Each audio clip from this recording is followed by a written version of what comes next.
بسم اللہ الرحمن الرحیم۔ السلام علیکم ورحمۃ اللہ وبرکاتہ۔ حضرت معاذ رضی اللہ تعالی عنہ سے روایت ہے، وہ کہتے ہیں کہ رسول اکرم صلی اللہ علیہ وآلہ وسلم نے فرمایا، کیا میں تجھے بھلائی کے دروازوں کے بارے میں نہ بتاؤں؟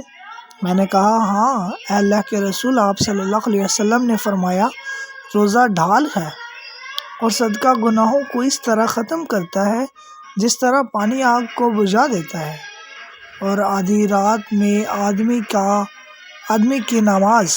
پھر آپ صلی اللہ علیہ وآلہ وسلم نے یہ آیت پڑھی۔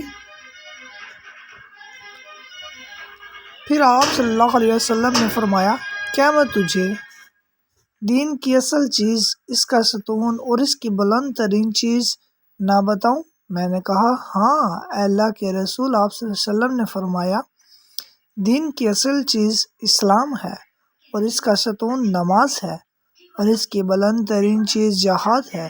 پھر آپ صلی اللہ علیہ وسلم نے فرمایا، میں تجھے وہ چیز بتا دوں جس کے ذریعے ان سب امور پر قابو پایا جا سکے؟ میں نے کہا، ہاں اے اللہ کے رسول۔ آپ صلی اللہ علیہ وسلم نے فرمایا، اپنے زبان کی طرف اشارہ کیا اور فرمایا، تم اس کو قابو میں رکھو۔ میں نے کہا، اے اللہ کے نبی، کیا ہم جو کچھ بولتے ہیں اس پر بھی پکڑے جائیں گے؟